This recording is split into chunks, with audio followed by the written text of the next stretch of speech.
Next question. Hi, I just wanted to thank you on behalf of the audience for actually giving us content that makes us think and challenges us. My question is, did either of you get to keep any paraphernalia from your movies and series, specifically any Rambaldi artifacts? It's from Alias, JOSS. It's a show. It was on ABC. 5 seasons. Glorious, 5 glorious seasons. I have page 47. I have a bunch of the box. I have the Rambaldi box. I have a bunch of cool Rambaldi things, and I was lucky from Star Trek to get some phasers and cool gear and Mission Impossible the Mask Machine. So I do love that stuff. I don't hoard it and want to be a scary person that's on the show Hoarders. Have you seen Hoarders, by the way? Holy shit, how can that be a show? How many hoarders?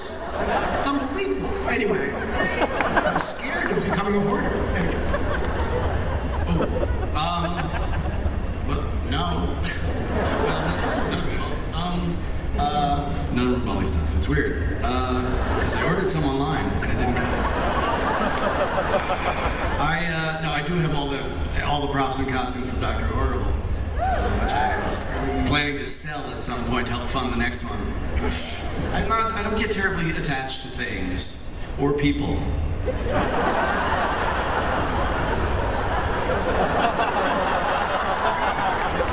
Next question. Yes, my question is Joss Whedon. Wow, big echo. You are taking on the Avengers movie that has an established tone, an established backstory and mythology, and you have one of the most unique voices in Hollywood yourself.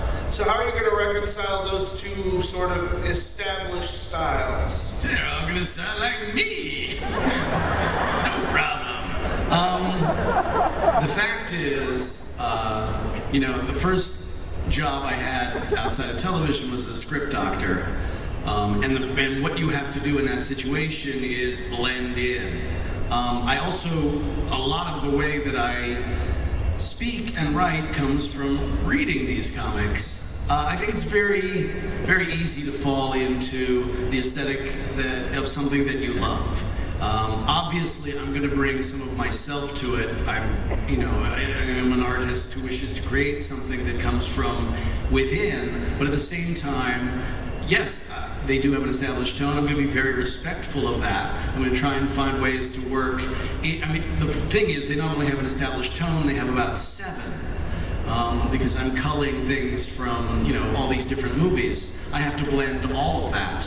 I think ultimately that would result in something unique anyway.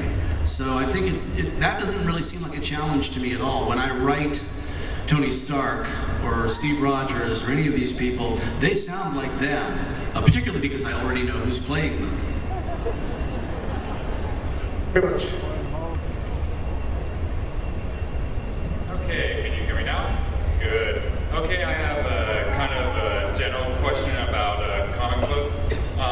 Last few decades, they've really swung back and forth between light and silly and dark and gritty, while these days it's kind of balanced. Do you see that pendulum starting to swing back and forth in the future, or do you think they'll stay balanced for the time being?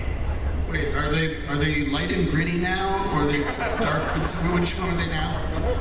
Well, there's elements of both. They're more dark, but the lighted stuff is starting to come back. I will only say this, that I do feel like there was an element of nihilism that started to eat itself. Where things got so dark that they couldn't maintain, except for some reason that I still can't quite understand, The Walking Dead, which never gets old, never gets tired, just the best book. But I did feel like, even in some of the mainstream comics, they were getting really cavalier about killing lots of people and everybody dark, and I think ultimately that does have to swing back a little bit too. They are heroes, right? They're a better version of us. That's in some way. That's mainstream. The indies. I don't know if Chris Ware has gotten too gritty lately. Gritty, but very, very clean. Yes. Very clean lines.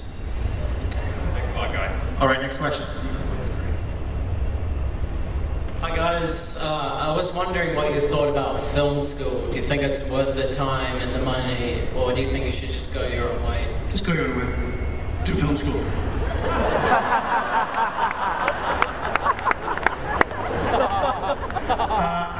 I think that now, given the technology that exists, the resources, the fact that you can watch movies and then make them sort of at home all day, it feels like there's less of a need for it, but it's certainly nice. The best thing about it is the community that you develop.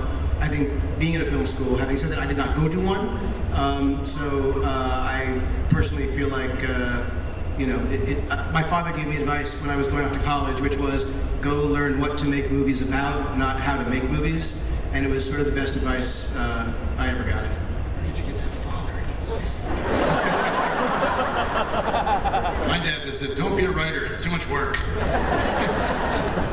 He said many very sage things. I just want to say I did go to film school, or studied undergraduate, and I happened to study with the greatest teachers imaginable.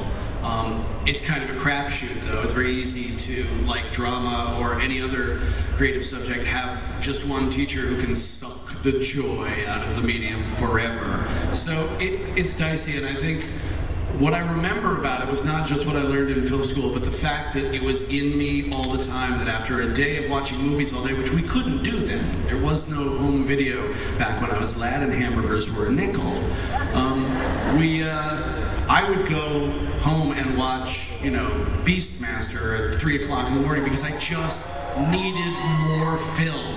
So it was the internalization of the thing that really mattered, and that is something you can do without the school. If you love it, if you need it, if you're obsessive about it, the school is where you find it. Yeah, we have time for one more question. It better be the best one. The best. Okay. I'm asking a question on behalf of my brother who couldn't be here. He's a writer and he just started it, and he lets me read his stuff up until about a month ago, where I gave him advice he didn't like. And so I was just wondering on his behalf if any advice is better than no advice when it comes to writing. You want to first? Definitely the best, by the way, definitely the best. You guys are pikers. That's a question. You know, what's more fun than getting notes?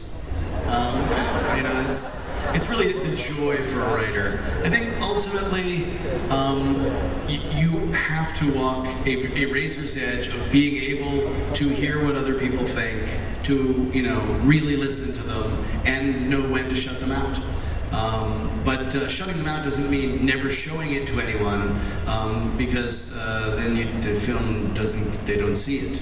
So, I mean, you categorically will have to listen to people, and in your career you will have to listen to some people who don't know a damn thing, but who have the big pockets full of gold. And but even that person can tell you something that is necessary for your story, as long as you are listening and you understand. If you feel confident about the story yourself, if you feel you understand where it's coming from and what it's trying to accomplish and how it's doing that, then you should be able to withstand what other people think and incorporate what's good about what other people think. And I don't just mean compliments, I mean criticism as well. If you can't withstand that, then maybe there is something wrong with what you're making. I think your brother needs to chill. And did he gave you the script to read? Yeah. And he asked you for notes? Yes, he did. And you gave them to him? Yes. And he yelled at you? Well, he stopped talking. What's his number? No, here's the thing. Joss is right, that when you have an idea and it's faulty, and someone gives you a note, and it can't defend itself, then there's something that's wrong with it, you know. So I think what you said is right, that he probably does, you know, he's probably maybe getting defensive because he's unable to defend the very thing that, you know, he gave you to read. But if he gave it to you and asked for notes, you gave it to him. You didn't steal the script and read it. You did your job. Call him! Thank you. Call him!